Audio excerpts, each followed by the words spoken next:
স্বৈরাচারীর পেটে কি জন্ম হয়েছে? একজন স্বৈরাচার জন্ম হয়েছে। আর একজন দেশপ্রেমিকের পেটে কে জন্ম হয়েছে? একজন দেশপ্রেমিক জন্ম হয়েছে। দুই জয়ের মধ্যে তফাৎ আলাদা। এই জয় দেশের জয়, ওই জয় পকেটের জয়। আসলে বিকালবেলা একদিন জুম্মার নামাজের পরপর বিকালবেলা ছাত্ররা বের হয় আন্দোলনের উদ্দেশ্যে।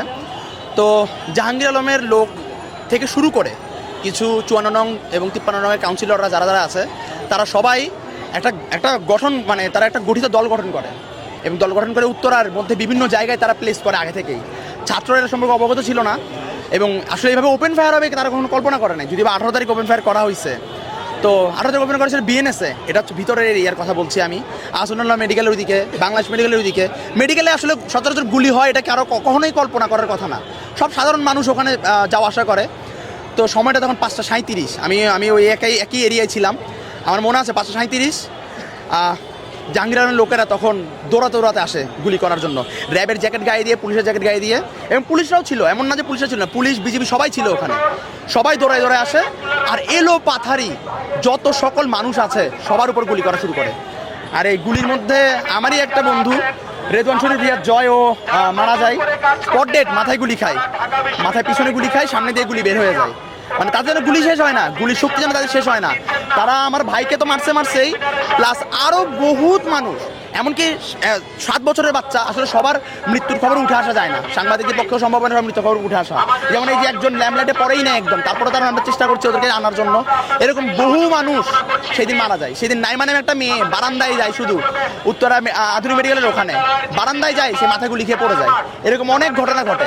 যারা দৌড়াচ্ছে তারা মরছে, দোকানে ছিল মারা গেছে, বাইরে থেকে দেখতে আসছে মারা গেছে। এই ঘটনা আসলে মুখে বলার মতো না, এবং ওই দিনের ঘটনাগুলো আমি অক্ষরে অক্ষরে লিখতে পারবো। এমন স্মৃতিময় ঘটনা এগুলো, এমন বিভৎস স্মৃতিময় ঘটনা। স্বৈরাচারী যা করা হয়েছে, এবং কি শুধু এটাই শেষ না, এখানে জয়ের লাশ যখন এলাকায় নিয়ে যাওয়া হয় সেখানে তার লাশ কবর দিতে দেয় নাই।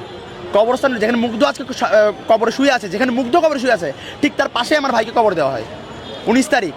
কিন্তু তার কবরটা দিতে আমাদের আটকানো হয়, তার কবরটা ঠিক মতো পড়ানো হয় না, তার জানাজা ঠিক মতো পড়ানো হয় না, অনেকভাবে বাধা রকম আসে। আর যেহেতু আমার ভাই, আমরা থাকি হচ্ছে কামারবাড়ি এরিয়ায়, কামারবাড়ি এটা একটা প্রভাবশালী এরিয়া। ওখানে আওয়ামী লীগদের একটা প্রভাব, আওয়ামী লীগ বলা ভুল, ওখানে স্থানীয়দের প্রভাব আছে। তারা স্থানীয়রা একটা গ্যাং ভেদে বাসায় বাসায় রেড মারা, বাসায় বাসায় গিয়ে ধমক হুমকি দামকি। এমনকি আমিও ওই একই এলাকার, আমাকে 19 তারিখ থেকে ঘরবন্দি করে রাখা হয়। 19 তারিখ থেকে 25 তারিখ পর্যন্ত আমি ঘরের বাইরেই যেতে পারি না কোনো রকমে। থ্রেড দেওয়া হয় আমার আম্মুকে এভাবে যে আপনার ছেলে যদি বের হয় লাস্টটাই শুধু ঘরে ফিরবে, আর কিছু ফিরবে না, এরকমভাবে থ্রেড আসে। আর সেই থ্রেড কে দেয়? 54 নং ওয়ার্ডের কাউন্সিলর জাহাঙ্গীর যুবরাজ, এবং জাহাঙ্গীর যুবরাজ শুধু সে না, আরও অনেক মানুষ, তার আশপাশে যত মানুষ আছে সবাই মিলে এই থ্রেডটা দেয়। এই থ্রেডের পরেও আমরা থেমে থাকি নাই, আমরা ফিরে আসছি। আমরা তখনও ফিরে আসছি, আমরা এখনও ফিরে আসবো। দেশের জন্য যদি প্রাণ দিতে শিখে গেছি একবার, সমস্যা নাই, প্রাণ আরও দিব দরকার হলে। ধন্যবাদ। বলতে চাচ্ছেন এইটা হচ্ছে রিদওয়ান শরীফের কাপড় চোপড়, তাই তো? তার মা কেন দিয়েছে এইটা একটু বলবেন? ছেলে যখন দেশপ্রেম, একজন দেশপ্রেমিকের গর্ভে একজন দেশপ্রেম জন্মাবে, সেটা তো সবচেয়ে বড় কথা।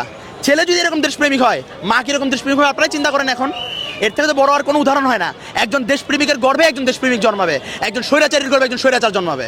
আজকে জয়কে দেখবো আমরা, এই জয়কে দেখবো আমরা ওই জয়ের সাথে। শেখ হাসিনার ছেলে, সেই জয়কে আমরা তুলনা করি এই জয়ের সাথে।